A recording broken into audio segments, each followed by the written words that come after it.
There we go. Hey, everybody. Time to do Dr. Steve Brogan here, and welcome to Tyngsborough TV Live. This is kind of a special edition where I had a couple of guests who you might have heard mumbling on the mics before we started. I'm just joking. I'll just rip it out, Brad. You're supposed to tell us more live. More live, you know. It's always fun in here. No, so I've got a couple of guests, a couple of faces you might already know, Mr. Brad Bush-Cornett and Mr. John Pelletier from the Tyngsborough Fire Department. Welcome, gentlemen. Steve TV, thanks for having us. You're welcome. Afternoon. You're welcome. So the point of today's show is we're going to talk a little bit about the open house that's coming up on October 5th over at the Tyngsborough Fire Department, as well as some new and interesting things that these gentlemen learned at their seminar that they just attended that they wanted to share with everybody. Before we get into that, don't forget Facebook, YouTube, TyngsboroughMA.gov, Comcast 8, Verizon 29. You can watch it on all those places. You can also go and comment and join the conversation at Facebook and YouTube if you are so inclined, and you have any questions for these guys. And any questions for me, or if you have anything, ideas for future programs, sbrogan at TyngsboroughMA.gov. Be happy to get answers to questions or mention things, community events, whatever it is you want to get out to the town of Tyngsborough. So let's get into our conversation now. So first of all, tell me a little bit about the open house, why and when, and the stuff that's going to happen. Right. Well, first of all, let's be clear that me and John are actually on duty right now. So if you get called, you might have to run out. So happens we may have to leave everybody on a big cliffhanger on what's actually going to happen. So okay. So talk fast. We'll try to get it in. So hopefully, as everybody knows, we're having our open house this Saturday, October 5th, from 10 to 2. Mm-hmm. We have the normal stuff we normally have: touch a truck, station tours, meet and greet firefighters. We have a whole bunch of raffle items this year. Mm-hmm. We're actually, some people might know or not, we're actually raffling off an Xbox. Oh, really? So I might have to go then. And so that's going to be our door prize. So you actually don't have to pay any money for that. Nice. That's awesome. So everybody who goes is going to get a ticket, no matter what your age is, get a ticket and your hand stamped. So we know that you don't come back for additional free tickets. But, okay. Get your hand stamped and you put it in the bin for the Xbox. So we're going to drive that at the end of the day. So probably around, I don't know, 1:45, somewhere around there. Name and address on the ticket, name and phone number on the ticket. You don't have to be there for that, but it'd be great. We'd love to give it to somebody right there. We also got some donations from Key Point Partners, who owns the 440 Middlesex Road. They're going to be doing some new revamping and reconstruction up there. And whole big project up there. Exactly, in years to come. Just kind of waiting for the sewer to go through. So they've actually donated a boys and a girls bike like they did last year. Oh, wow. We Cool. got a couple of helmets. Cool. The Roofing King, we got them to donate a Beats headphones, wireless headphones. So there's going to be a whole variety of stuff. Gift certificates from the areas. Progress Fitness is donating a couple of gift certificates for year memberships. Okay. So it's going to be a lot of great stuff for kids and adults. We're going to have some T-shirts. We're going to be selling again this year. We have two T-shirts. One is the one with the tiger on it, Tyngsborough Fire supporter one. I liked that one last year. And then John actually has worked up a new one for this October. So you want to talk about that? Yeah, so we'll be having some pink shirts. Okay. Let's say Tyngsborough Fire, and pink shirts and for Breast Cancer Awareness Month. Oh, okay. Yeah. For October. Cool. All right. And those are going to be $20, and we're going to donate all the proceeds to breast cancer research. Okay. So. Excellent. Right. Yeah. On that note, really quickly, the patch that's right behind me right there, Tyngsborough Police Department is doing their Pink Patches event again. So if you guys want one, contact any of the officers from TPD, and they'll have those patches. I think they're $10 or something like that. Yeah, I believe so. And Officer Sullivan actually said he was going to give us some for the open house to also sell there. Okay. So you can either go to the PD or So you can come down and get it there. So excellent. We're going to have some face painting again. We're going to have a demo by ASAP Fire. They're going to come and do a demonstration on fire extinguishers and that type of stuff. We're going to be able to spray water. And of course, we have the firefighter challenge again, which people are really keen on that, doing that. Okay. Yeah. That was really popular last year. Yeah, kids love that. Yeah. They love that. Yeah. Love that. Put on your gear, drag some hose, and and shoot the water, and they really enjoy that. So we're hoping the weather is looking like 68 degrees.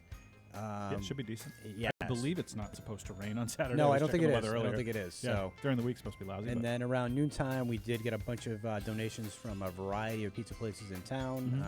We'll be giving you guys credit, of course, but we're gonna have lunch at like noontime-ish for people to come. So I know it's a busy day. There's soccer going on. I think the Girl Scouts are having a hike. There's a whole bunch of stuff going on. There's a number of things, yes. So we'd love for you to come for the extended period of time. But if you can just come for an hour or come for 20 minutes or so, especially if it's you know, the open house is for us to give back to the community. And the other thing is that there are many people in this town that still don't know, you know, what is actually entitled in a firefighter's job and how the daily operations and where we live and where we eat and where we sleep and all that other stuff. And we have little general paramedics that are also coming, and there's people that don't even, that aren't even aware that, you know, we are a BLS service, and there's also an ALS service, which literally is right down the street and is serving the community, and they're a great asset to us. So we're hoping it's going to be, you know, bring some great questions, and we're going to have tons of raffles. They're all going to be $1 a piece. Besides, the Xbox is going to be free, but they're all going to be $1 a piece, so it's short money. T-shirts are going to be about $12. Okay. And the cancer T-shirts, the Code of Cancer, are going to be $20. So Okay. We're hoping for a great turnout. Yeah. Well, if it was anything like last year was packed. It was great. There was a lot of people there last year. It was really cool. Yeah. So stop by. I mean, it's from 10 to 2 on October 5th, this Saturday. Another sort of side benefit is you can go through the firehouse, and as the discussion continues about a public safety building, you can get a better understanding for what the situation is currently, at least on the fire department side. So it'll at least give you a more educated decision when that time comes, when that comes up at a town meeting or whatever. Exactly. So And we're actually one of the firefighters is actually working on a map of what the fire station looks like today. Okay. With breakouts of what years each thing was added, why it was added, and that type of stuff. Because literally, you know, we've had this discussion before. This was a call vol department with a dining room essentially / living room, and then when the bell went off, people drove from their house, got their equipment on, and drove out. And now we have people, quote unquote, living there for 24 hours a day, 7 days a week, 4 people. So it's busting at the seams, to say the least. We're out of space, we're out of everything, and it doesn't meet a lot of the new requirements, safety requirements that, you know, all the new buildings are now required. There are a lot of codes that have come into play, Absolutely. right? So one thing I thought that was interesting, not to dwell on this subject too long, but the fact that your sleeping quarters are right next to where the trucks are parked. That's correct. Trucks come. I mean, they're spewing. Was it their diesel, right? So it's it's not like it's a clean burning electric vehicle. They kind of So that's I mean, even that's something to consider. But something for residents. Excuse me, I didn't mean to bump that. Something for residents to consider, at least as this discussion continues. So definitely a good opportunity to come in and chat with the firefighters, learn about how things go, learn about the job, the day-to-day life of a firefighter. It's pretty interesting, albeit probably some days pretty boring. But even still, you know, you get to. You got to be ready to get called out. So, you know, let me ask you this quick question. Just something I was thinking about. How long did it take? How long was the response time back when it was just a call department versus nowadays? So, like nowadays, the guys are right in there. The trucks are right there. They can boogie and go. Right. How long did it take? How much more time do you think it took to get? It varies. I can tell you. You know, I've been on almost 20 years, and I can tell you that, you know, when we had nobody at the station. We did have guys like Monday through Friday, but, you know, everything was a callback. So at nighttime, you know, it went from, you know, you sitting at home to jumping in the car, driving to the station, getting in the truck, waiting for somebody else, because you're way more effective with 2 people than you are with one person. And then heading out to the call. So depending geographically where it was located, you know, there was situations like that. You know, obviously, if there was a call for a possible structure fire, and it happened, say, on Scribner, we have guys from Station 2, which was Lakeview Ave. So they would, you know, depending what time of night, get up, throw off the pajamas, put on some, you know, quote unquote work clothes, get in their car, drive over there, get in the truck, wait for somebody else, and then drive from Lakeview Ave all the way over to Scribner, you know, to effectively do. I mean, that's multiple minutes. Multiple you're minutes, talking about. Just to get out of bed and open your eyes. Possibly 10 minutes, 15 minutes, depending on the weather, depending on a whole bunch of stuff. So now we have guys that are at the station. They jump out. You know, the academy requirements, you're supposed to be full geared up and ready in like under a minute, right? So the guys jump out, they get in the truck, they go. I mean, we're rolling in. You know, if I said we're out of the station in longer than 2 minutes, I would be lying. That's very, very, very rarely does that happen. It's, you know, a minute 30, 2 minutes, we're out and we're going. That's impressive, So. And that's saving homes, property, lives. Oh, absolutely. I mean, that's absolutely a huge difference, right? I mean, kind of adding on to that there, I mean, seconds count. I mean, even at the seminar that we were just at, I mean, they said that even 5-10 years ago, they were saying that fire doubles in size every 60 seconds. Right? Really? Wow. Now it's down to every 30 seconds. So they're saying that from the time the inception of a fire, from a small incipient fire, a wastebasket fire, till the time the smoke alarms go off before everything's totally engulfed, they're saying probably you have less than 3 minutes to get out of your house. Wow. So it's incredible how fast, Wow. fire travels. And they're saying that and that's why it's important for people to check their smoke alarms, make sure they work. Oh yeah, make we've sure had a they long have conversation 2 ways about out, this, right? And then it was a scary thing that they were saying even if you did everything right, you possibly still have a 50-50 chance. And I was like, are you crazy? That's like Really? I mean, And that's due in a lot of parts to the furniture and things like that Correct. being that much more Yes. flammable, right? And the construction Exactly. of the buildings being more airtight, and Okay. so they're saying now Wow. that the stats, went down in some period of time that, fire deaths were down. And now they're actually climbing back up. Oh, really? Because of the urgency of now getting out. And now there's some states that are saying, look, residential buildings, residence homes, you need to have sprinkler systems. That's just the way it is. So Really? we can't say that, Massachusetts is going to claim any time that's going to be, but that's the direction nationwide that's the direction that people are going into, especially new construction. Wow. Huh. It's way more inexpensive new construction to put it in than somebody like myself that has 100-year-old home, and now I'm going to have to try to put some type of sprinkler system. Oh yeah, the retrofitting would be Right. just impossible. Yeah. I mean, there's a graph there that they show that, and it's an awesome graph that showing that how sprinklers work, and that by the time the fire starts, and then before you even have a chance to call 911, the sprinkler's already activated and put out the fire. The fire's out.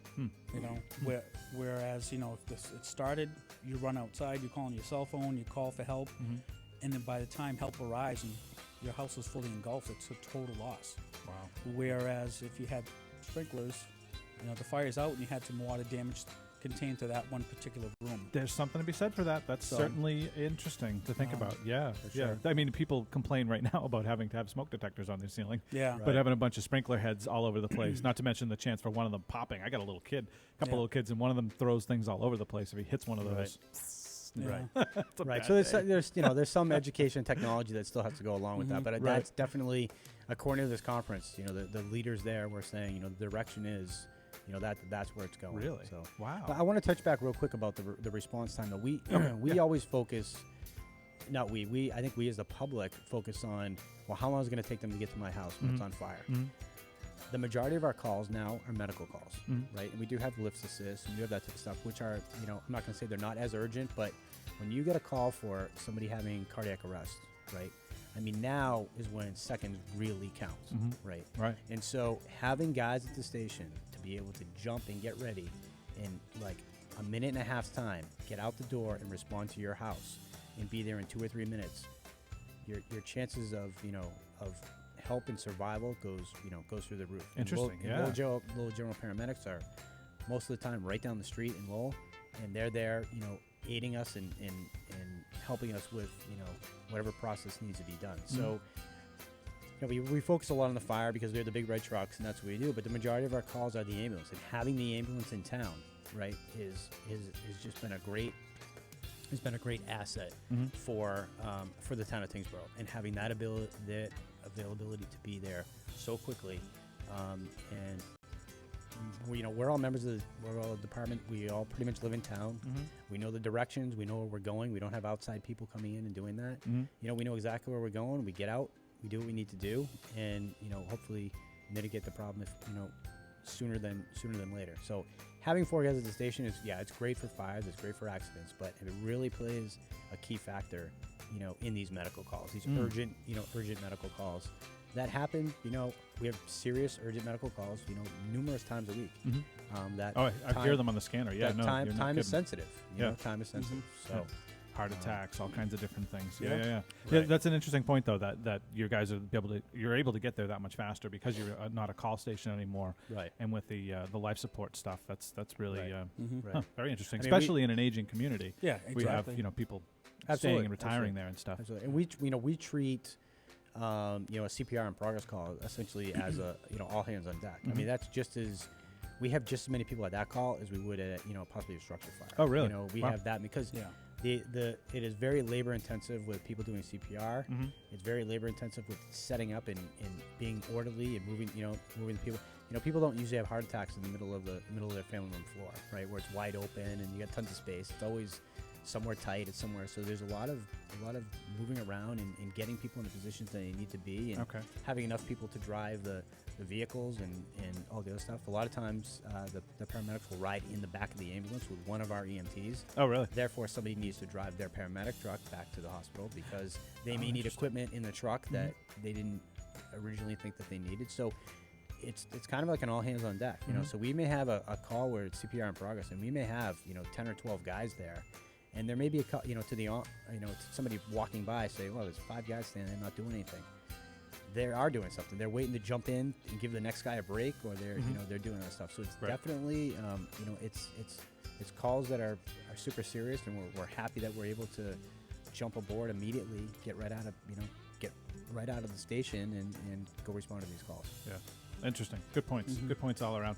Never second guess your first responders. Let them do their job. And there's probably a reason why those 5 guys are standing there, just like you said. Very interesting, though. Yeah, interesting to think about this. Your amount of time that you can get there, not even just for a fire, but for medical emergency and stuff. Right. It's really fascinating. Right, yeah. right. Okay. So, what else? What other kinds of interesting stuff did you guys glean from this conference? They talked. Ironically enough, they had a scheduled speaker on Thursday morning, I believe, who was from Boston Children's Hospital, a pediatric doctor. Okay. But this has been a passion for quite some time for him. And he actually spoke about vaping for 2 hours and the dangers of vaping. Okay. And which was recently banned in the state. The night before, literally the night before the speaker was. So it was very timely. There was so much information. I don't want to overwhelm everybody with it, but it was definitely, it's something that the experts still aren't really sure of, and it's an alternative to smoking for many of adults. But one of the staggering statistics was the majority of people that do with vaping were kids under the age of 18 that have never tried cigarettes before. So it's not like they're transitioning from cigarettes; they're literally just picking up vaping. Right? It's very troubling. And that was the when vaping first came out, they were saying it was an aid to help existing smokers stop smoking. Right. I remember these. I remember those. Yeah. But they're finding out now that's not really the case. I mean, they have few of those people doing that, but the majority is 13 through 18-year-olds. Right. Well, they started making these things taste like bubble gum and fruit punch and whatever, So that's it. I think by one account there's like 8,000 flavors, right? From like one of them was like French toast and syrup, and one was, all of these things that are like Jelly Belly jelly beans. Exactly. Yeah. So they're like directly to kids essentially. Wow. And they're saying that the other thing is that these kids they have access to these jewels or whatever, not whatever their choices that they're using, and they can do it everywhere. And it's completely incognito. Yeah, it is. Other it than is. the smoke. They said vapor. One of the things is the kids are taking hooded sweatshirts and they're sitting in the back of the classroom and they're blowing the smoke into the hooded sweatshirt so it goes around. If you're smoking, you pretty much can see somebody smoking. You can smell it. You can do. Obvious. And so it's very it's very difficult to try to jump on this. But they said the warnings are out there. They're still researching. They're still doing the stuff they need to do. But I'm not going to agree or disagree that the governor should have just banned it like that. But I think it definitely needs to be looked at. Yeah. But what's it doing to your lungs? I mean, how many years did it take for people to realize that tobacco was causing all kinds of things, all manner of ailments that people were like refusing to accept? I mean, doctors were even promoting what brand of cigarettes they enjoyed. I feel like vaping's kind of the same thing. We had a pretty long conversation about this on Friday on the wrap-up because my co-host, Ray Sam, so his generation was actually supposed to be the generation that completely kicked tobacco off the map. Right. And it just completely backfired, and now vaping is the new tobacco, basically, and it's just exploded like what tobacco was 50 years ago. Exactly. It's unbelievable. And another scary thing is that we found out is that not Juul, but another company, Altera, I think it is Altera. is owned primarily by Philip Morris. Oh, really? I'm not So, surprised. I guess I can't so say it I'm was shocked like- on that one. Yeah. Wow. So, yeah. So, it's have you guys experienced any fire-related calls for vaping? Because these supposedly some of these, if they hot rod them, they can explode and catch Yeah. fire. The batteries in them and Yeah, stuff well, can do some wacky things. I don't think we haven't Yeah. in town. I mean, I've heard the ones on TV Mhm. Right. Yeah. that they've talked about. We haven't individually, and I can't say it's caused personally to us any real issues, but we haven't. We have not had any experiences. I don't think I definitely haven't gone on any calls for that.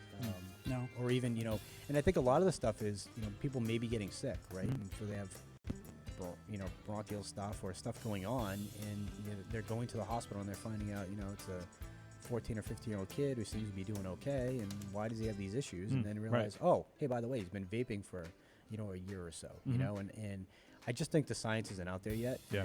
And I guess if we're saying anything to to the viewers on Steve TV, it's just pay attention. If you're an adult and you're doing it, read up on it, focus on it, do your homework, Right. make sure it's the right alternative to the goal that you're trying to reach. And if you're a parent, figure it out. Like, Yeah, look, have that conversation. have that conversation with your talk to your kids, and be vigilant on and if you're okay with them doing it, that's one thing. But if you don't know they're doing it, at least be vigilant and try to figure out what's going on and what the thing is, because it's definitely, even though it's technically illegal for kids underage, they're obviously getting it. Right, I mean, we yeah. see it in the cars, we Yeah. see it in the schools, we see it everywhere. It's everywhere, right. Right. That seems like it's the next iteration of the drug talk and the sex talk and all that stuff with your Right. kids. Like now you have to talk to them about vaping as well. It's this Yep. whole nother Right. thing that's been created. Great, not great, rather. It's lovely to know that we've come this far. Unfortunately. It's really- Yeah. So that's interesting though that they talked about vaping in. So I take it wasn't just fire safety; it was like health. It's And fire life, and- fire and life safety. Okay. So it falls under the Okay. Yeah. life safety Interesting. type of topic. Yeah. So what other So kinds of- John's our life safety Mhm. coordinator, Educator? officer, Yeah. educator, yeah. And so a lot of that conference is how to get the message out to your community, Mhm. right?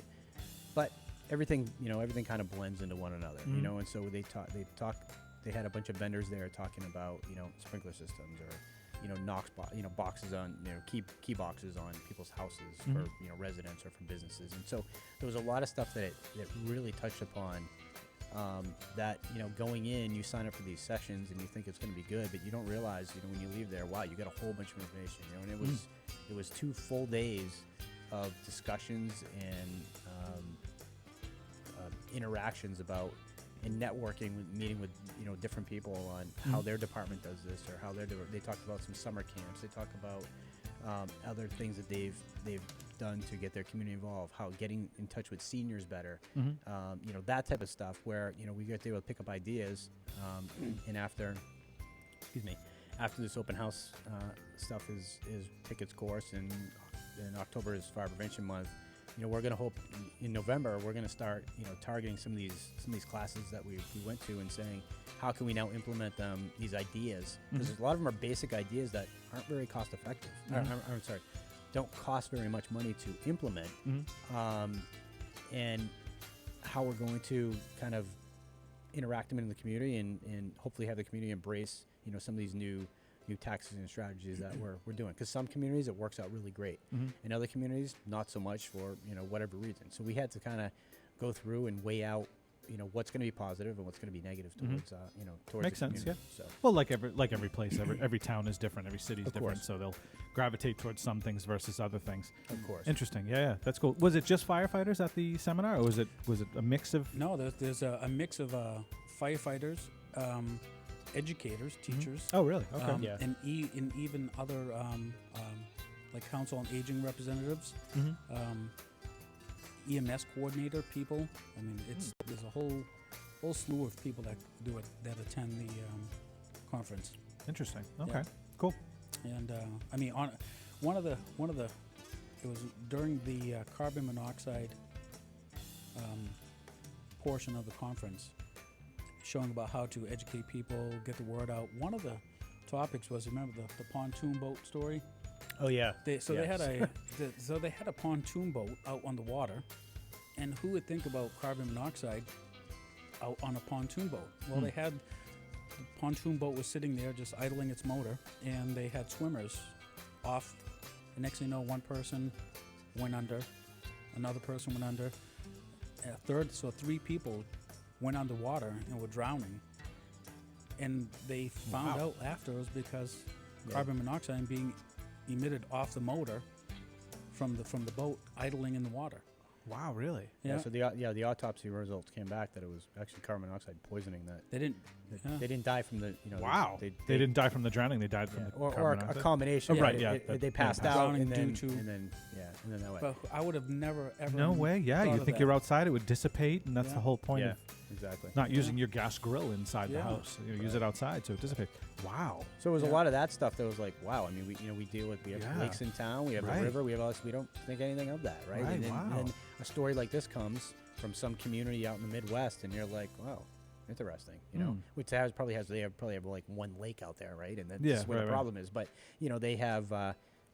That's where it came back from. And it was like, wow, this is amazing. So we actually, we talked Huh. about that, and that was like conversation that started itself. Like, wow, I never really thought about. So then you start thinking about all these other things that now could cause these this stuff. So it was interesting. It was a great thing. And Really interesting. Yeah. Yep. And Wow. we have a safe grant and safer grant that actually pays for this education. So essentially costs the town nothing for us to go out there and do Mhm. that and learn this stuff. So it's very positive. Excellent. Anytime we get the opportunity to do that stuff, Yeah, it's great. I mean, clearly, any training is going to be good. You Yes. know, and it sounds like you guys learned really a lot. So I guess we can look forward to in the coming months, Yeah. some new initiatives, Yes. things like that Yeah. to start Yeah. taking shape. And they sound like you said, they're cost-effective things for the most part. So yeah, should really, be fairly easy to implement. It really is because there was a lot of speakers that were there from, I'm not going to rattle off the departments, but smaller departments that were strictly like volunteer departments Mhm. that, they literally said they had a budget for like $15 to like run a summer camp. Oh, right? wow. And so they got sponsorships, or they got these other things Yeah. going, and it was like, their drive to do it and to make it successful for their community was perfect, and it cost them no money. That's the biggest thing always. If we go to the chief or we go to the deputy chief or we go to the town, it's, well, how much is this going to cost us? And that's a legitimate concern nowadays, right, for everybody. How much is going to cost us, and how much time is this going to take for employees to do that? And if you can. Right. If you can minimize the costs and get great participation from numerous people, this open house is not, this is not a one-person deal. I mean, Mhm. this takes a lot of time and energy from everybody in the department. Mhm. We have people doing different jobs and handling different things to make this, 4 hour on Saturday, be entertaining, valuable education Mhm. for our guests to come and host this. We all enjoy doing it. It's our big thing for the year that we like to do, but this just doesn't happen overnight, and Right. it takes a lot of people and a lot of time and energy and money, and that's why we get sponsors and that type of stuff to pull it off and make it work. Makes sense. Are you Mhm. still accepting sponsors? Speaking of that, if We anybody are. wants any businesses out there want to get Yep. involved, We are, and support it. we're creating a board.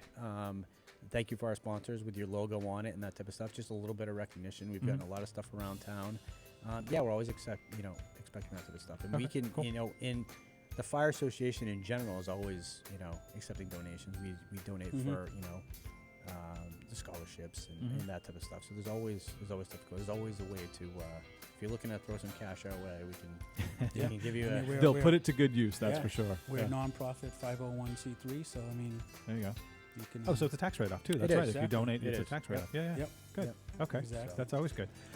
So just quickly recapping, October 5th, this Saturday coming, 10 o'clock to 2 o'clock is the Tyngsborough Fire Department's open house if you guys want to come down. They have all kinds of neat, fun things for the kids to do.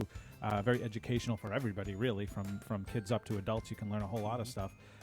From fire safety to the current conditions that the fire department sits in right now. Right. So it's a good opportunity for you to go out there, get some education, and get some information. So Exactly. definitely come out and check it out. There's a number of other things happening on October 5th. The Yeah, Girl there Scout is. Walk is happening October 5th. St. Mary Magdalene's over on Lakeview is having a big church fair on October 5th. There's a few things going on. But Right. if you're going to make the rounds in town, stop here first because it's at 10. Exactly. And then you can go check out the other stuff. Exactly. Absolutely. Exactly. And I just want to mention we are also participating in the trunk or treat this year too. Oh, cool. Which Okay. is always It's always, which a lot is of always fun. awesome. Yeah, yeah. It's a great time to go. So. Rec department does a great job putting that together. Yes, Yep. it's fantastic. So we're gonna participate in that and hopefully step it up a little from what we did last year. So we'll see how that goes. But yeah, October's a busy time, and we're gonna be in most of the schools during October too. Okay, so right.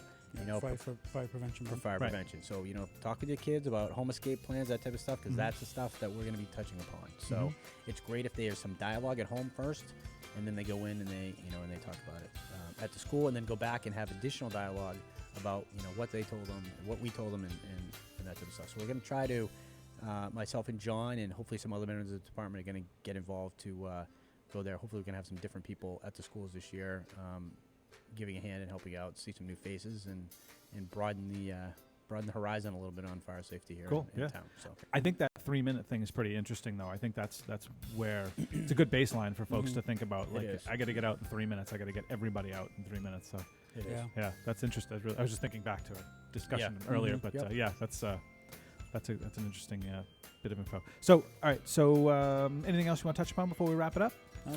No? I think that's about it. Okay. Yeah. All right, guys. Thanks to both of you for coming on. Appreciate it. Anytime you want to come back, as always, open door, and whatever information you have coming up in the future, let me know. I'll do the best I can to help promote it to the residents at home so they can get this stuff, help to keep this stuff cost effective.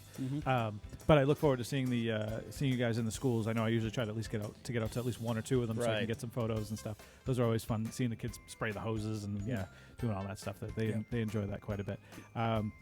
So just a quick reminder again, October 5th, Tyngsborough Fire Department's open house, 10 a.m. to 2 p.m. It's over at the main station, Station 1. Kendall Road, Road, right? Can't miss it. Yep. If you drive down Kendall Road. And stop in. They'll have a lot of really cool stuff, fun things for everybody to enjoy, from kids to adults. Correct. There you go.